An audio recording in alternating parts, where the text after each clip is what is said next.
before we get started, I need you to do a couple of things. I need you to go get a pen, pad of paper, cozy blanket, coffee, tea, water, whatever you like.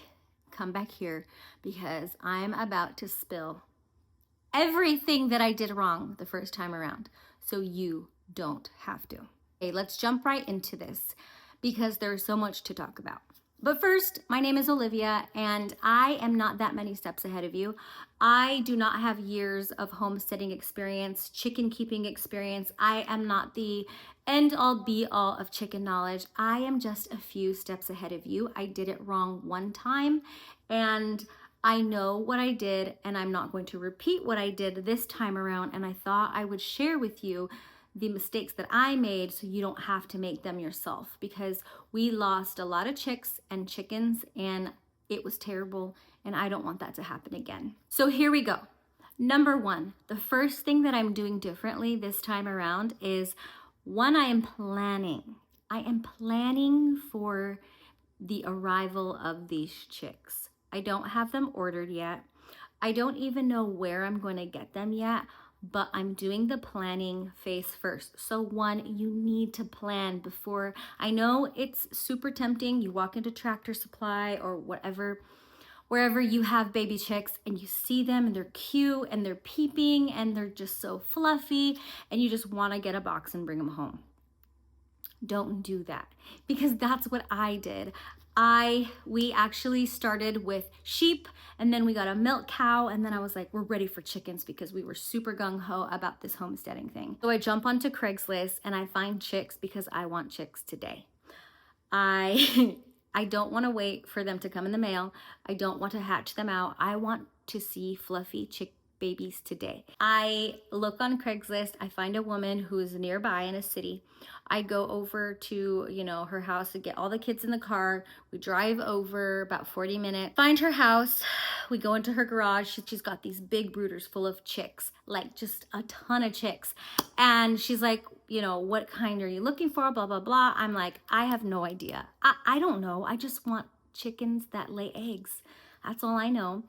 I didn't do any breed research. I didn't know what I wanted. All I knew is I wanted a silkie or some silkies because they're fluffy and they're cute. I knew nothing about their egg production. I knew nothing about their temperament or how cold hardy they are or anything like that. I just knew they were fluffy and they were cute, and I wanted one or two or three or however many she had. So she says, I don't have any silkies that are a couple days old.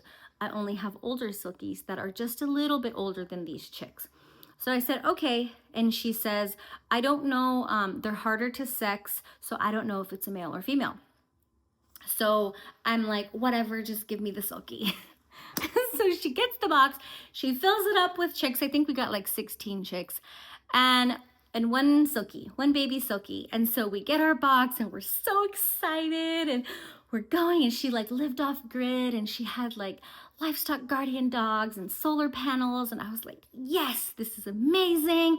Let's get in the car, and like, we're all excited. And the kids are, oh my gosh, they're so cute. Beep, beep, beep, beep, beep. And we get home, we put them in the brooder, we have their water, we dip their beaks, we do all the stuff, and everything's good. Everything's great. And then a couple days go by and we notice that one of the baby chicks, their eye is like shut like this. And I was like, oh my gosh, it's sick. What do I do? So I look on Google, and there's this thing called coccidiosis in chicks that chicks can get. I had no idea. So I just Google it. Google is a great source. And I go to MFA, our local farm store. I get some medicine for these chicks and start to try to treat these chicks, because that first one had its little eye closed. The thing about chickens is if one is sick, everybody else knows it.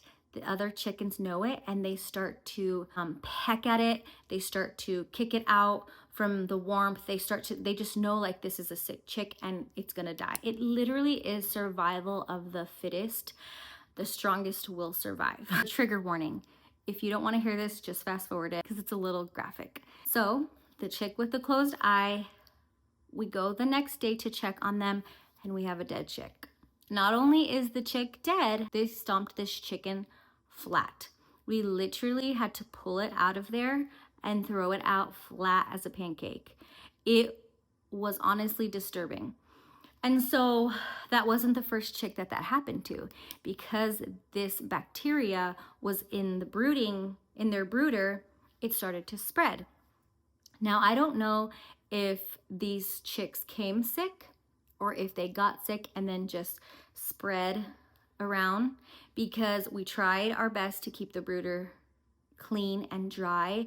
But if you don't do that, if there's any moisture, that coccidia just loves to breed in that moist environment. Now, I don't know if this is typical, but this is a big mistake that I am going to change this next time around. I am going to make sure that I get chicks from a reputable source. Some hatcheries have bad reputations. You just have to do your research and find a reputable breeder, chicken keeper, hatchery. You just have to make sure that the chicks that you're getting are not already sick. Another thing that I have to add is the one that was doing most of the bullying and killing was Silky. And we still talk about Silky to this day because he was a bully. And I emphasize he, because remember, we didn't know if he was male or female. Well, it turns out he was a rooster, and he was a couple weeks or something older than everybody else. So he was mean. He was mean, and I know that he was the culprit in starting or killing these chicks. So that would be another mistake that I would not make again. I would make sure that all of the chicks that are in the same brooder are the same age. So if you have a couple of chicks that are a little bit older, especially if you don't know the sex of them, I would, just from experience, I would separate them, and I would not have them in the same brooder, because that was a huge mistake. And Silky was so mean, and we didn't even know how to tell if he was a hen or a rooster. One day we just heard him crowing out in the barn, and we were like, Silky's a rooster, and he's all remember that? Oh my gosh. So that is another mistake I am not going to make. There may be roosters with, when you get the mix, you don't know what they are, but at least they're all the same age, because Silky, even though he's a smaller breed, was much bigger than all the other little chickens. Yeah, I'm gonna put a video of the first time that Zach says he has a video of the first time we heard Silky crowing.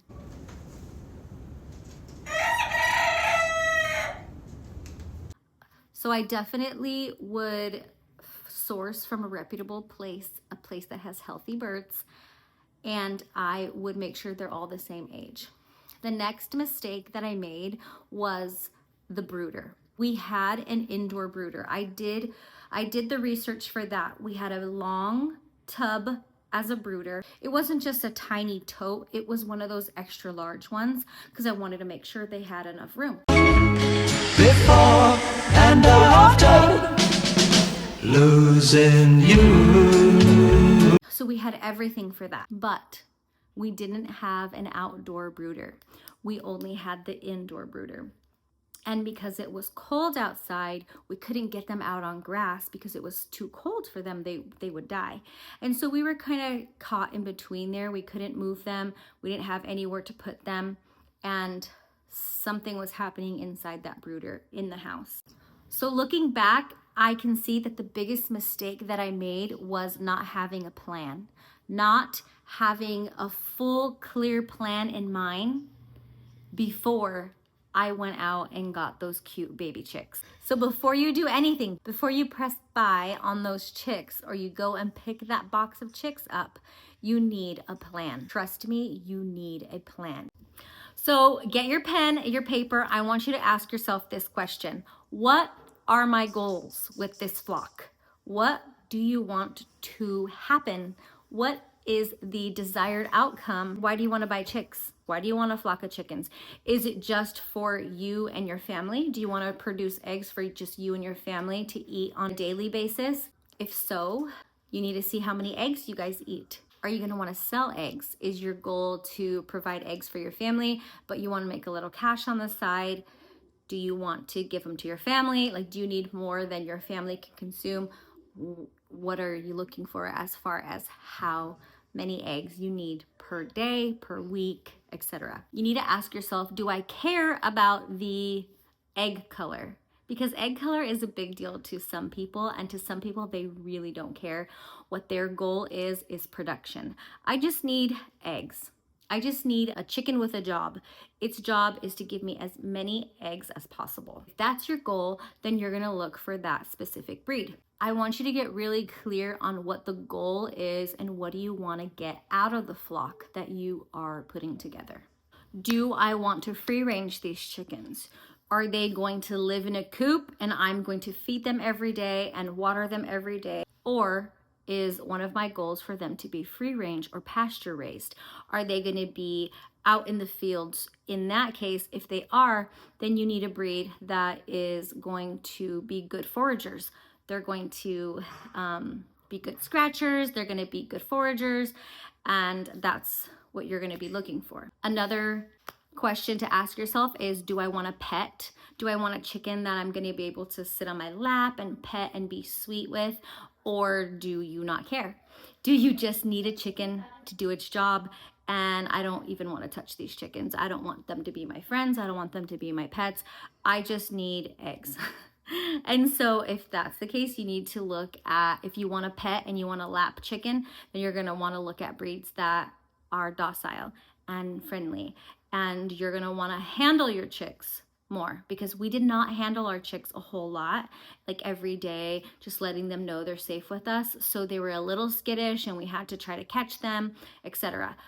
Do you want a chicken that is dual purpose? Dual purpose meaning it gives you eggs, but it also can give you meat. So once it stops producing, you can eat it. And so those chickens are a little broader bodied, a little thicker. They have more meat. Your heritage breeds are better for that as well. They're a good dual purpose bird. Do you need chickens that are cold hardy? Do you have extreme weather? Does it get really, really cold in your area, really, really hot? And you're going to need to look for a breed that is going to be conducive to your climate. Do you want a rooster? Do you want to be able to have fertilized eggs, and do you want to be able to hatch your own eggs and keep your first flock producing generation after generation? Like, do you want to be able to hatch your own eggs? Do you want, or do you just want unfertilized eggs? I just want eggs. I don't want to deal with the rooster. Is that your goal? Or is your goal to be able to breed and hatch and have new generations of chickens? So I want you to get really, really clear on what your goals are. Answer all those questions, and then we can move on to the next phase, which is breed research. Do your breed research. I am knee deep in breed research and chicken genetics, and it's fascinating to me, and I love it. I get super hyper fixated on topics sometimes. So let's choose the breeds that you want for your flock. And when you're doing your research on breeds, you're going to see that there are many opinions. Some people love certain breeds and other people hate that breed. So you're going to look for the specific things that you are looking for. Do you want a docile bird? So look at their temperament. Do they need to be cold or hot hardy? Do they need to be good foragers? Do you want them to be a heritage breed? Are they going to lay blue eggs, olive eggs, brown eggs, whatever you're looking for? So you need to look at those things, and then you can make your decision. And it's just like puppies. You never know what you're going to get. Each one is going to have their own temperament, but at least you know the genetics of that bird. Okay, you're doing great. Now you have your goals and your breeds of chickens that will get you to those goals. It's still not time to buy chicks. You still have some work to do. So let's talk about your setup. And Google says you need about half a square foot per chick. So just do the math.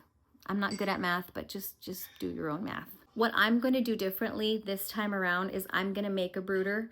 I'm going to make a brooder that is big enough for if I'm going to do 10 chicks or 20 chicks. I'm going to make sure that it's a nice big brooder and we don't run into any problems there. I'm changing our waterer. I'm not gonna do the typical, it's like a jar and then you screw it on, turn it upside down and there's like water in there. We did put rocks in and around that little thing so that they don't, because they can drown in it is what I read.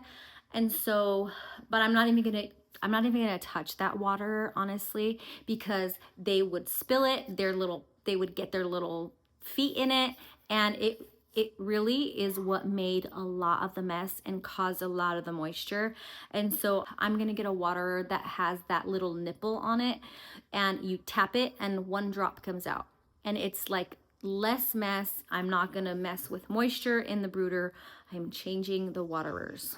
Another thing I'm changing is I'm not doing pine shavings on the bottom as bedding. I'm not gonna use pine shavings as bedding. I'm gonna start with paper towels. So for the first 3 days or so, lay out paper towels, have your water there and your feeder. I am gonna do something different with my feeder this time as well, because they would jump on top of this feeder and get pine shavings in it and poop in it. And so I'm sure that led to a lot of bacteria. So I'm changing that, but I'm not going to be using pine shavings. We're going to use paper towels.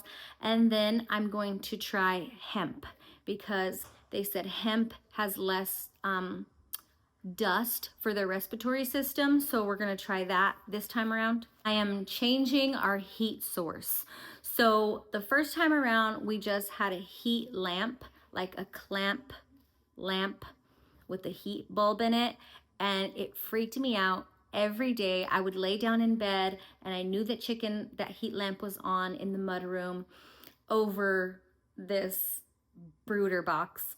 And I just kept thinking that there was gonna be a fire, that something was gonna happen. It was gonna fall and start a fire. And so it kept me up at night. And so what I'm doing differently this time around is getting a heat plate. I'm not gonna use a heat lamp. You are gonna need chick starter crumbles.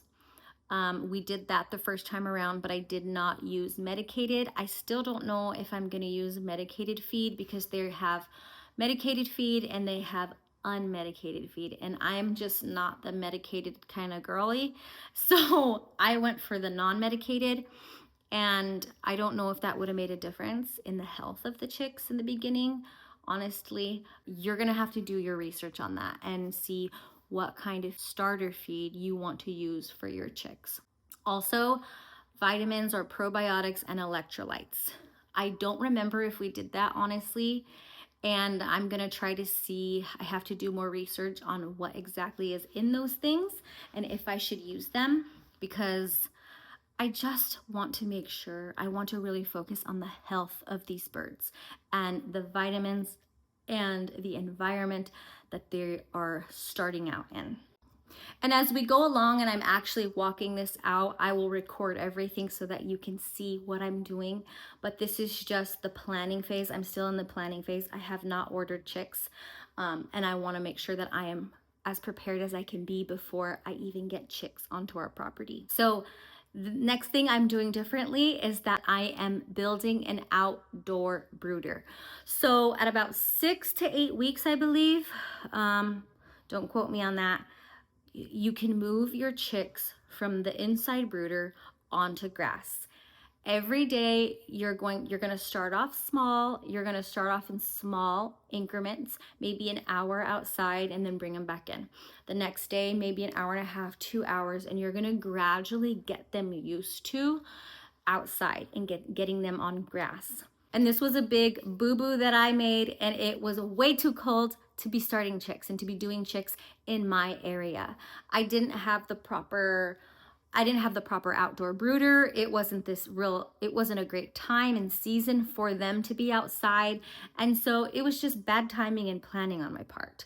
So make sure that your frost dates are over. But just make sure it's good chick season. It's good chick weather outside for your little chicks to get transitioned from your indoor brooder to your outdoor brooder. And make sure you have an outdoor brooder, because I didn't know. Or a place for them. Like say you have a play gate or something so they can't fly out and other things can't get in. You need something for them to be outside and to be safe outside. And if you have other chickens that you've grown out before, you can't just introduce your new chicks to your existing flock, because those chickens will kill your chicks. I promise you. You need to introduce them slowly.